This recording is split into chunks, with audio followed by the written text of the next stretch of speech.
Did you graduate from Dunkirk High School? Yes. What class? 1941. Yesterday, December 7th, 1941, a date which will live in infamy.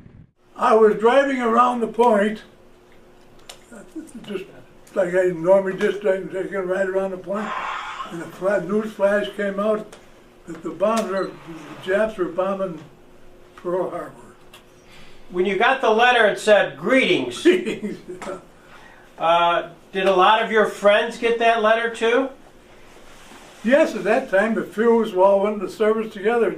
We went to Niagara Falls, the camp together. Well, as I say, I got hooked up with the staff sergeant who was our supply sergeant. And so I never really got into the clothing repair or shoe repair. I never got involved in that. Really? I was in the supply room, and that's when I was in California, they called me out of ranks one day and said, "Dick, there's an engineering outfit ready to go overseas, and they need a man with your ability. We're sending you to the engineers." So I went down to camp headquarters to get my records changed, and as I was in camp headquarters, they said, "Well, we can use you right here. We're not going to give you to the engineers." They transferred me to camp headquarters. And I was in camp headquarters for months. Where was that? San Bernardino, California. Downtown one night, just ramming around, and I ran into some of the guys from my old company, the 295th. They'd been out in the desert. And they said, "Well, what are you doing, Dick?" I said, "I'm still in camp headquarters." So they went back to the company commander and said, "Hey, Dick is still in camp headquarters here in San Bernardino." And he is? Yeah.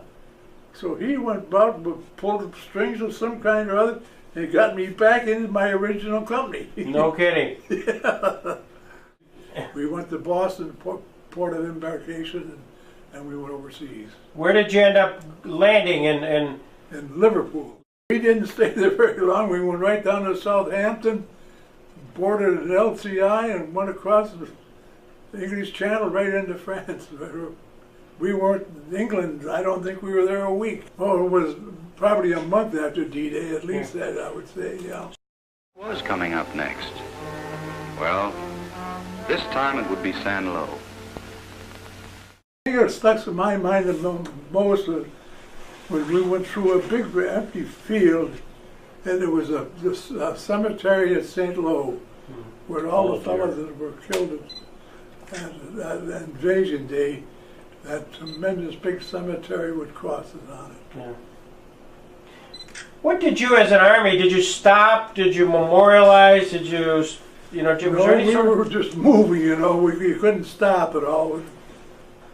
We went all through France. I can't remember all the little towns we stopped at. Anytime we just put up our little tent and live in a tent for overnight. And we got to Famac, France. That was just at the time of the Battle of the Bulge, that was what it was called. Yes. And we were just south of that. And some of the German soldiers were trying to escape. And they came down into our area and we captured them all. And they said, don't kill us, we just want to give up." So the soldiers gave up, turned themselves over to the United States Army. We ended up getting 3 or 4 German prisoners of war to be our KPs. And they just loved the fact that they were in the United States Army, and it's because at one time, when the war was getting to near an end in Europe, they said, "Well, we're going to send you to the Pacific now." And these Germans, they wanted to go with us. They wanted to go to the South Pacific with us.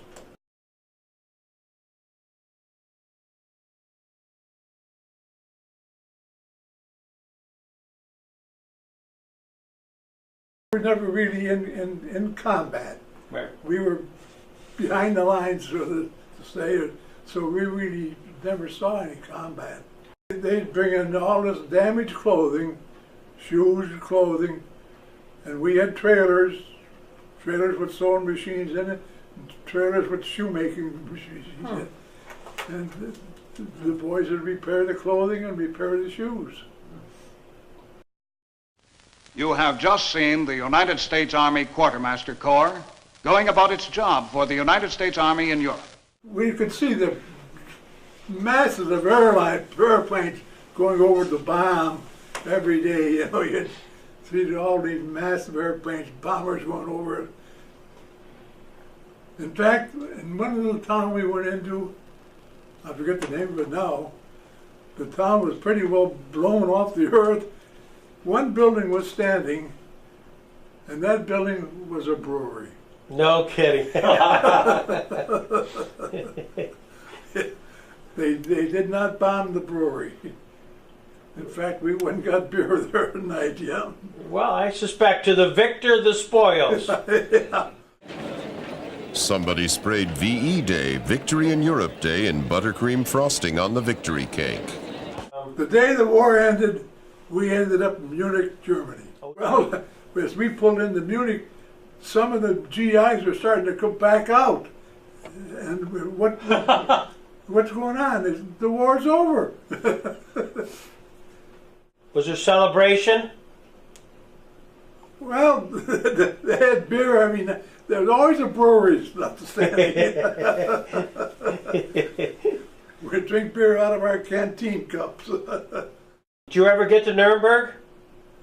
After the war was over, I went to Switzerland on leave, and we had to pick up the train in Nuremberg to go to Switzerland. But I was just getting out of a vehicle, an army vehicle, and getting out of train. Well, the only thing I ever wondered about the German people, how they let one man get that much power to ruin his own country. This is really what he did.